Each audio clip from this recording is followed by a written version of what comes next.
This is lecture 4.1, and in this one we're going to be talking about mental illness. In this lecture, we'll first briefly address some mental health resources in case you need them. We will be introducing the DSM and applying the DSM a little bit to look at some mental health disorders. Content warnings on this one are pretty serious. We're going to be talking about common mental health issues, and we're going to also talk about diagnosing and something surrounding the whole diagnostic process that can be kind of traumatizing. So certain mental health issues may be triggered by talking about them. If you think you need mental health help, please check out the Suicide and Crisis Lifeline.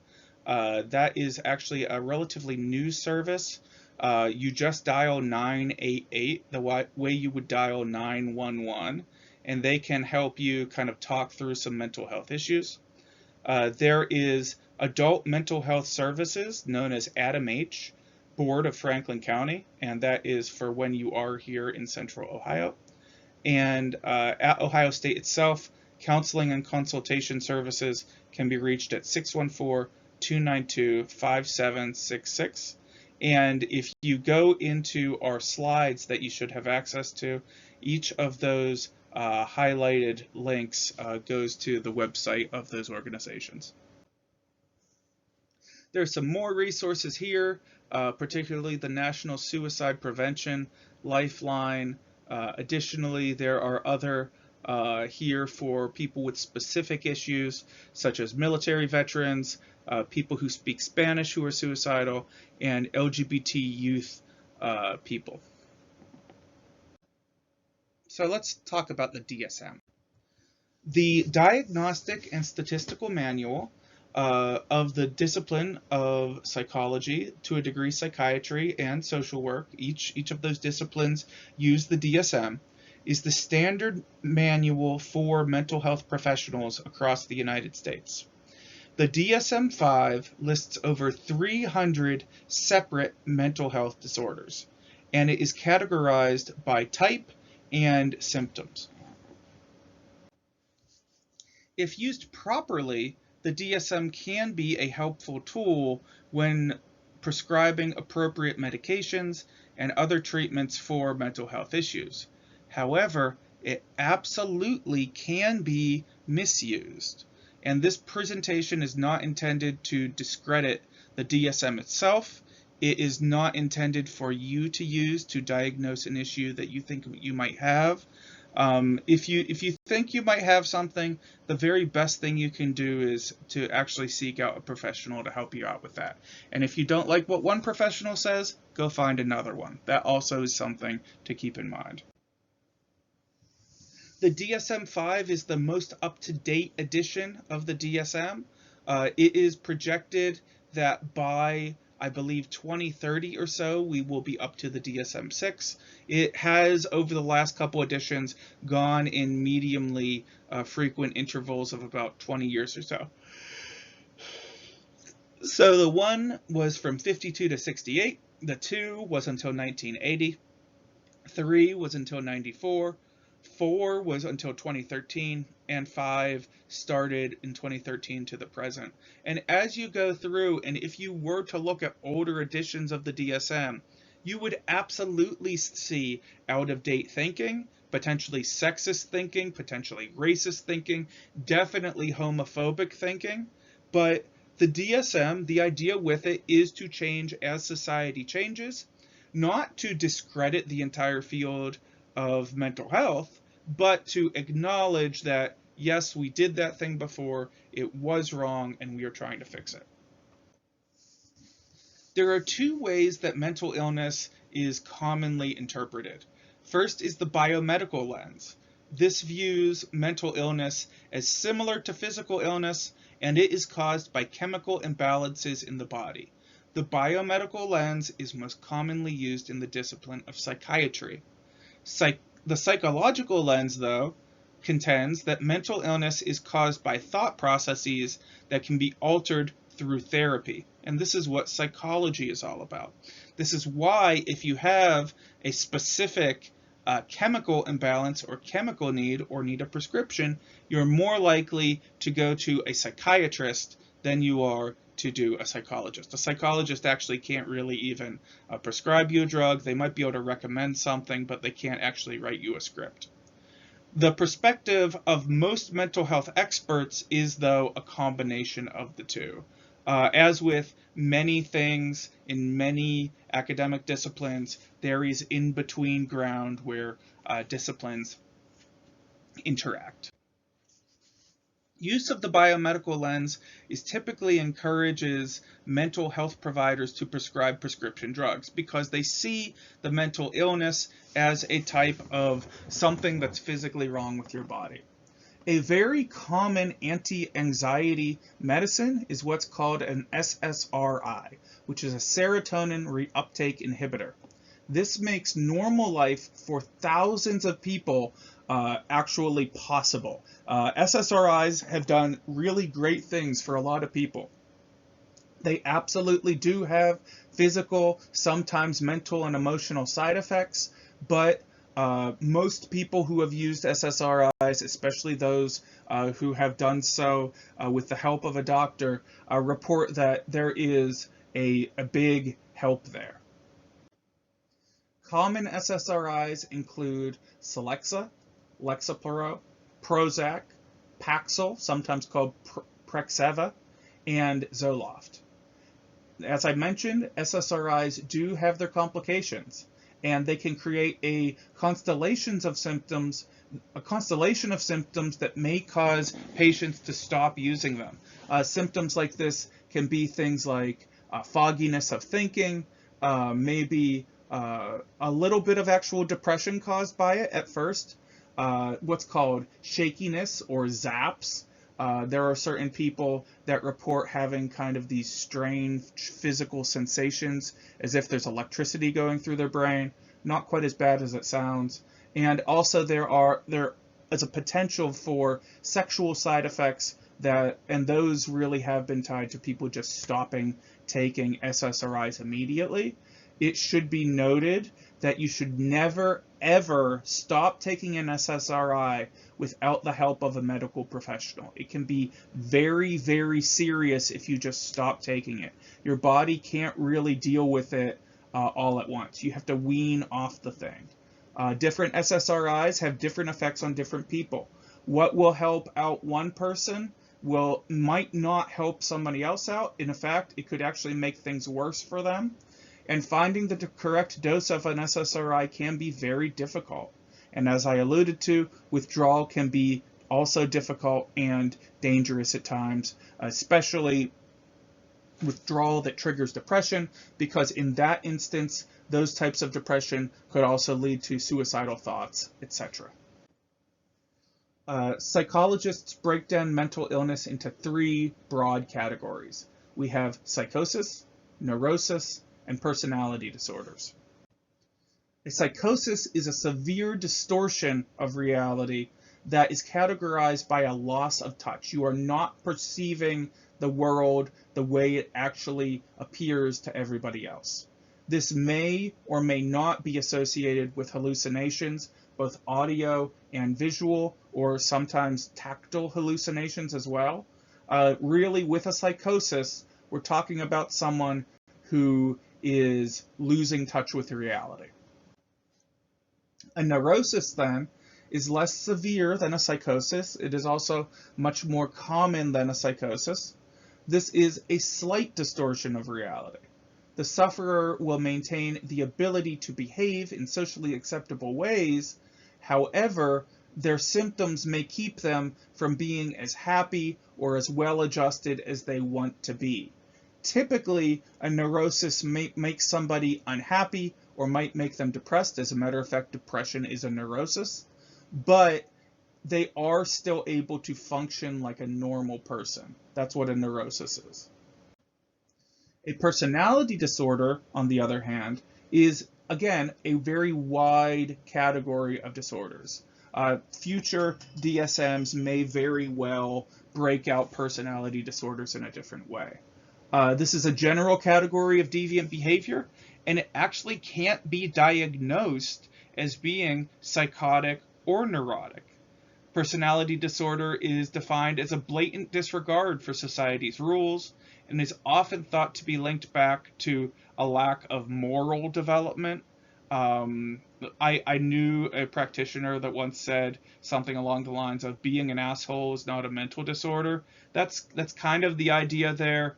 However, we have a lot to learn about personality disorders from my medium grade understanding of the phenomena. There's a lot that isn't understood about how personality disorders work. There are definitely some criticisms of the DSM, and I'm trying to keep things brief for the purposes of our recordings, but the DSM arbitrarily defines disorders in terms of specific number of symptoms. That's something people often complain about, even practitioners complain about. They say that you could, for example, have 3 out of 6 symptoms, so therefore you just don't have the disorder, but if you would have 4 out of the 6 symptoms, you would have the disorder. That's one kind of problem. It encourages psychiatrists to eliminate symptoms, not causes. So that is very much a criticism not only of the DSM, but the biomedical lens. Basically, everyone trying to get rid of everything by just taking more pills. That's the kind of criticism there.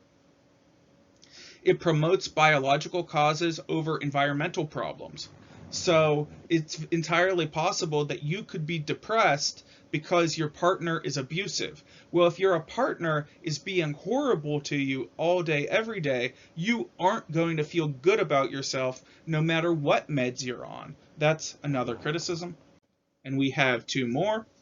The DSM defines too many ordinary problems, or even things that people don't consider problems, to be mental disorders. A really good example of this is what's called caffeine abuse disorder. Caffeine abuse disorder is very, very poorly defined.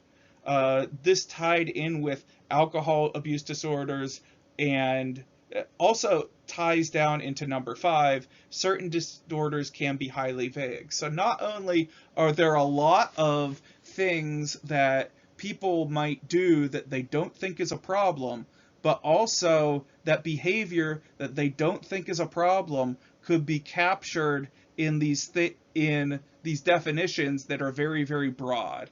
Examples of those very broad, vague categories could be specific learning disorder with impairment in mathematics.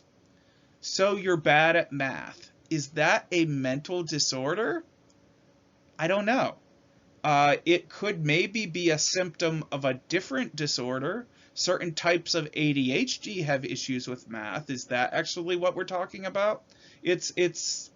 And as someone who has observed the evolution both of sociology and psychology over time, I predict that future editions of the DSM will try to deal with some of these issues, especially caffeine abuse withdrawal disorder, basically getting headaches when you don't drink your coffee, and then also the very vague cannabis abuse disorder. During the war on drugs era, cannabis abuse disorder would have been defined as any marijuana use whatsoever because it is therefore illegal and a problem behavior. Now that cannabis is available in most parts of the country and is available in many legal ways, is using it any kind of mental disorder? Where is the line between use and abuse? It's really very vague, very poorly figured out, and even comparisons with alcohol aren't that relevant, because what it means to overdose on cannabis and have it affect your life is very different than alcohol itself. These are just, all I'm pointing to is things we need to work through as a society, maybe not necessarily things that we need to make people feel bad about the things that they do to relax. So now let's look at applying the DSM. One of the major strengths of science is that it does change with new evidence, and changes do not discredit psychology or any science. This is the major reason why we update the DSM, and as evidence for or against conditions mount, then things change. That's great. Changes in social perceptions could also lead to changes. So in the DSM-3, well, between the 2 and the 3, homosexuality was removed as being a mental disorder. There are still mental disorders that surround being trans, that surround other elements considering sexuality. Some of those may get better defined, some of those may go away. We just don't quite know now. However, consistency of treatment could be a concern at the time of the new DSM updates as well. What does that mean? Well, if we're transitioning between a 5 and a 6, and a whole bunch of professionals know the 5 inside and out, but they don't know the new 6 disorder, then that could create a problem. It also creates a problem for patients when you tell them, hey, wait, you don't actually have generalized anxiety disorder, you actually have a specific type of ADHD. That can be a little bit traumatizing for people that have had the same diagnosis for about 25 years, and then suddenly you're telling them, actually, it's something else. That can be something that's hard for people to take, especially for people who, people with autism, because people with autism don't like that kind of transition. That's just one example. Other things that are no longer in the DSM. As I alluded to, homosexuality is no longer a disorder in the DSM. Sadistic personality disorder was removed before the DSM-4. That one being tied in with what is commonly referred to as BDSM sexuality behavior. We'll talk about that later in the course, but it was decided that's not actually a mental disorder. Premenstrual dysphoric disorder. This has gone back and forth in the DSM. It is in the DSM-5, but who knows? It could change over time. There's so much gendered perceptions in the DSM that this one in particular, premenstrual dysphoric disorder, ebbs and flows. It's an issue. There certainly are people, though, that do have mood issues as tied with their menstruation. We just haven't, as a society, exactly figured out exactly how to help those people.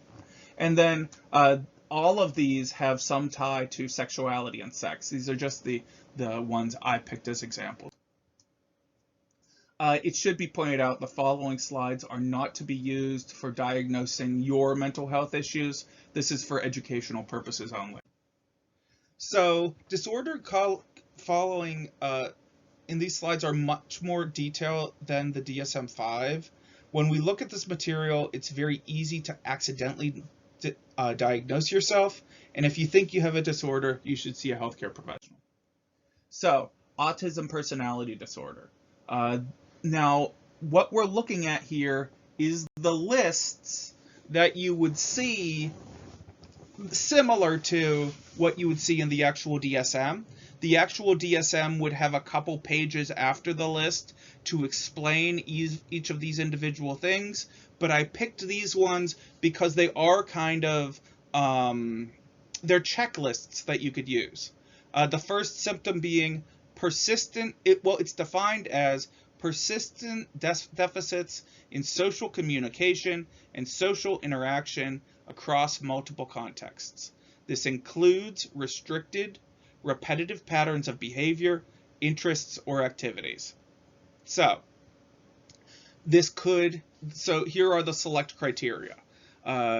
Difficulty in understanding others' emotions, difficulty in nonverbal communications, difficulty in maintaining relationships, highly restricted, fixated interests.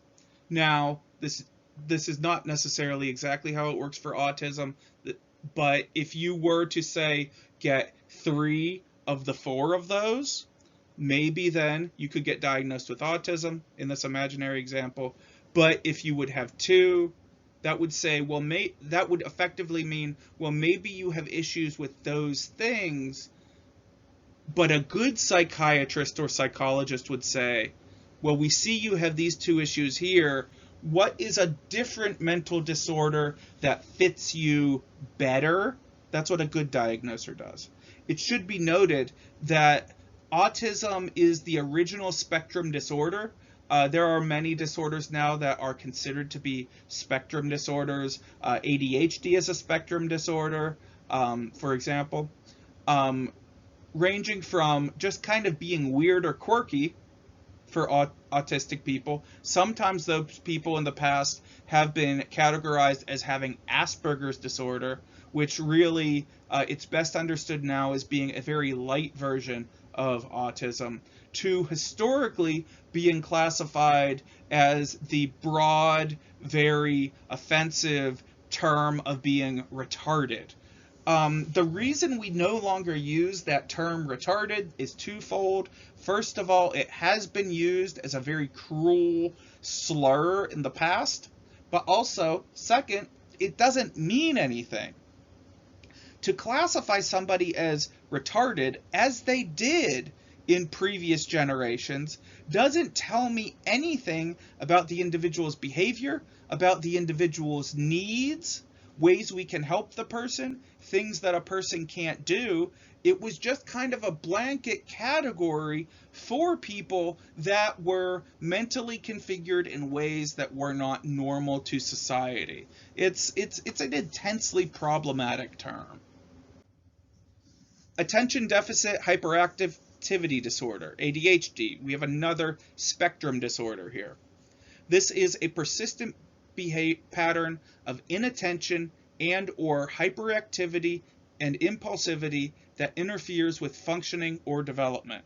I am a big believer in openness with mental health issues. This is a disorder that I very much have. If you've ever seen me teach in person, you know I have this. Select criteria here are the inattention to details and careless mistakes, such as losing your keys or losing everything else in your life. Check that for me. Difficulty sustaining attention, such as you read one paragraph of a book and then you start thinking of something else. Check that for me. Does not listen when spoken to directly. I'm medium with this one. I usually do listen when people are talking to me, but if I'm doing something that I'm more interested in, I could block them out. And has difficulty organizing tasks. Now this one, and each of these can be overcome with certain behaviors, and I'm only talking from my personal experience. People without ADHD, supposedly, I don't actually know, can organize things in their heads and just remember that organization. Like make a list in their head and remember it. I can't do that. So what we do with ADHD is we create memory outside of our bodies. ADHD people who are functional in society, which I pretend to be, we create memory outside of our bodies. We make lists, we keep agendas, we keep planners, and if we write it down, we're then able to do it later. There are some notes. ADHD does have a potential for overdiagnosis. On the other hand, it could be we're seeing so many ADHD diagnoses now because we're actually understanding the thing, but that ebbs and flows both ways. ADHD is often treated with stimulants, and this may make seeking help difficult.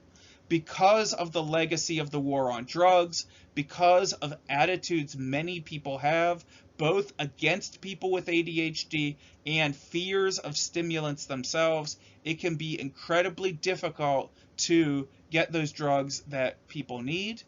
And it's often characterized by hyperfocus. So one thing that people with ADHD can do that other people can't really do is that we are capable of putting in an intense focus on something that needs to get done. And as someone with ADHD, If I am able to do that, I can do some pretty cool things. But if that gets caught on Minecraft or some garbage, which is something that happens to me, you can just waste hours of your life and accomplish nothing. I feel this one. This one's real for me, and I'm sure it's probably real for you because I get a lot of accommodation notices for people with ADHD, and I'm absolutely happy to help you with that. Schizophrenia is classified as a psychosis. The exact wording in the DSM is a range of disorders defined by abnormalities in one or more of the following: delusions, hallucinations. So a delusion is an idea you have that isn't rooted in reality. A hallucination is actually something you think you are experiencing with your senses.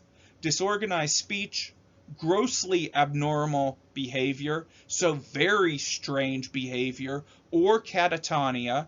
Catatonia is just staring off into the distance and not being able to interact with other people, and negative symptoms, just a big, wildly broad catch-all there with negative symptoms.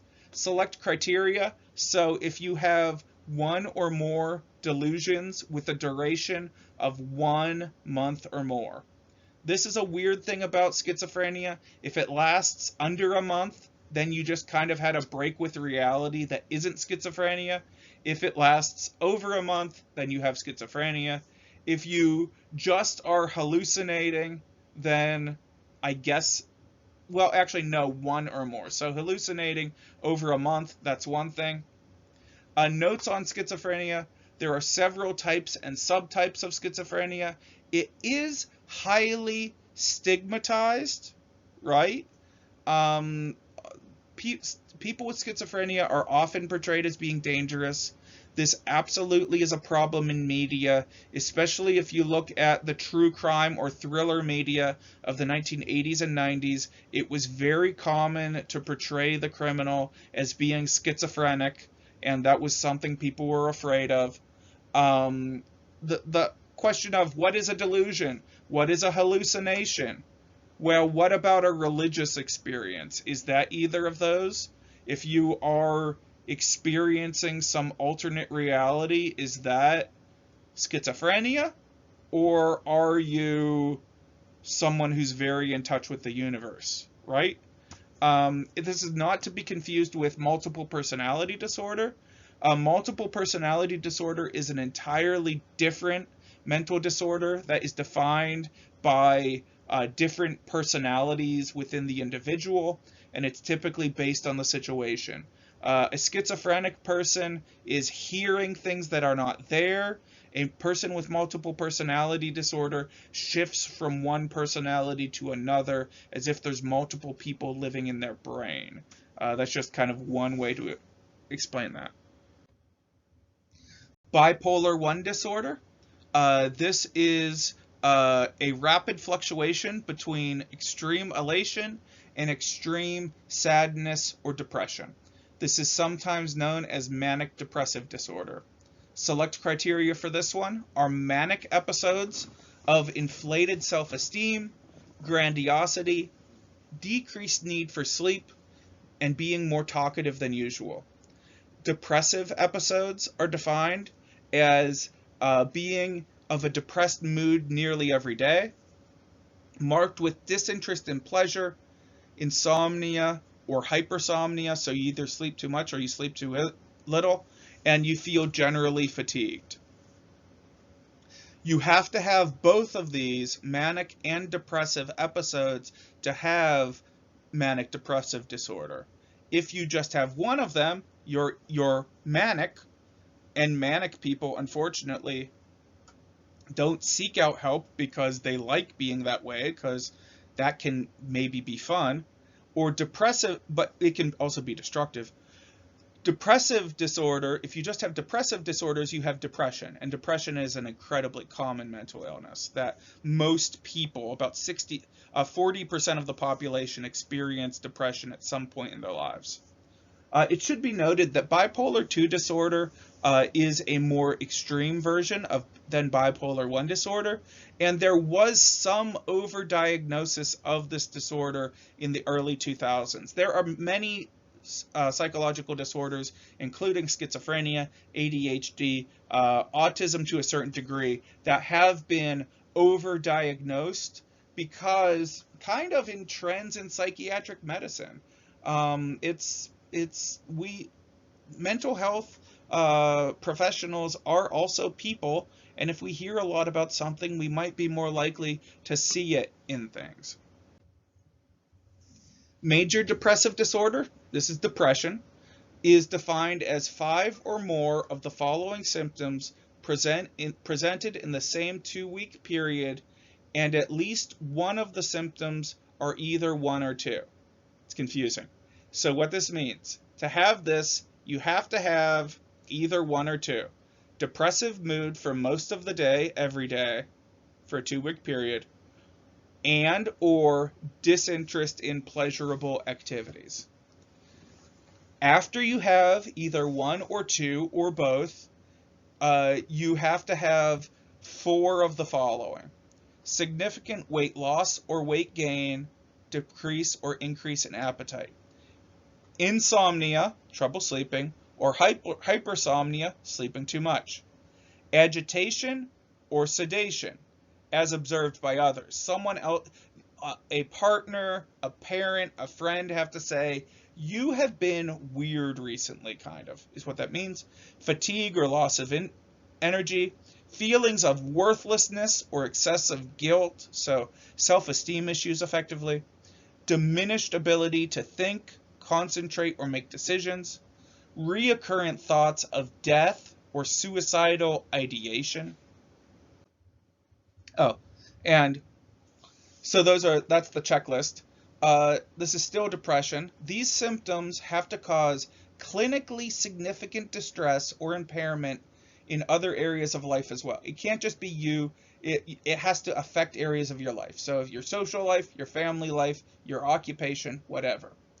The episode has to be not attributed to physiological effects of a substance or mental condition. What does that mean? If you are an alcoholic, you would be diagnosed as having alcohol abuse disorder, not having depression. Does not apply if there have ever been manic or hypermanic episodes. Basically, what are we saying here? Well, if you have mania, then you probably have bipolar disorder, you probably don't have depression, and does not apply if the patient has experienced a recent loss, such as death of a family member, major financial loss, or relationship loss. What does that mean? It means that the DSM is accounting for that people get really sad when their loved ones die, when they get fired from a job, whatever. If this feeling you have is not tied to an event like that, then it's more likely to be depression. An event like that absolutely could trigger a depression, but that's where the 2 weeks to a month element also of it comes in. Okay, and that is it for this lecture. If you have any questions, just let me know.